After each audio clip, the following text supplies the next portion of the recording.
It's a common sense recap of the big stories. It's Katz and Cosby on 77 WABC.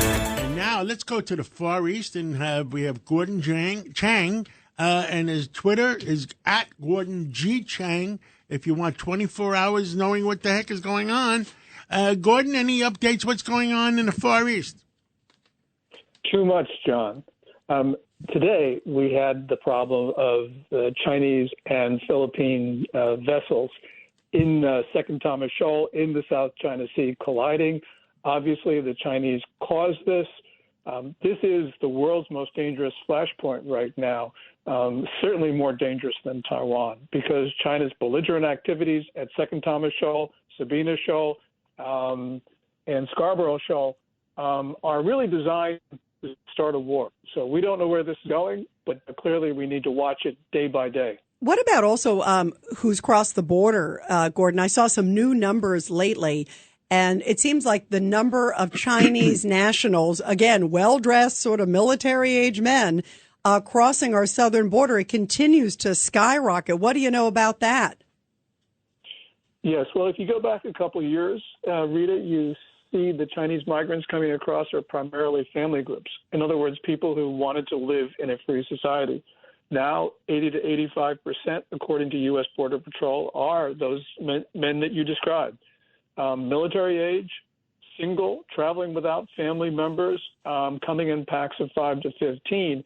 And today we learned from the Daily Caller that a police officer in China runs a Telegram network, the social media platform, telling Chinese how to get into the United States.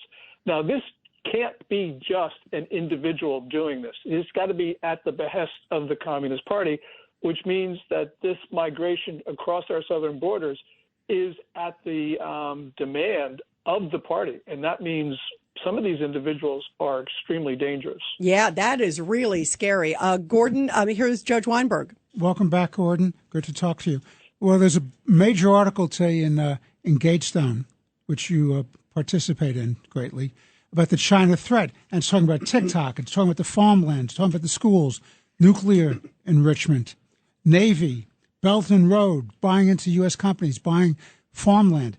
What is it going to take for the United States to realize that, in fact, there's a real hot, cold war going on with China, and how do we deal with that? Yeah, I don't know the answer to that question, because I thought that we would, at least by now, be taking measures with much more sense of urgency.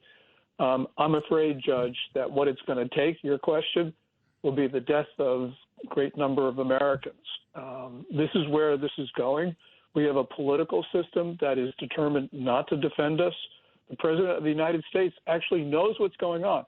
Last August, at a private Democratic Party fundraiser in Park City, Utah, he actually talked about the danger of the Chinese regime, calling it a ticking time bomb. But he will not have that conversation with the American people at large. And so, therefore, we have to assume that this is going to go in a very bad direction. Well, Gordon Chang, thank you so much for coming on. Long Island is more exciting than ever at Jake's 58 Casino Hotel. Get ready to zoom into some serious cash with Zoom Ball every Wednesday in June. Win up to $500,000. 1 point equals 1 entry. 2 lucky winners will be drawn at the top of every hour from 1 to 5 p.m. to play Zoom Ball. Discover the excitement at Jake's 58 Casino Hotel. If gambling is a problem for you or someone, please call the 24-hour toll-free helpline at 877-8-HOPE-NY or text NY.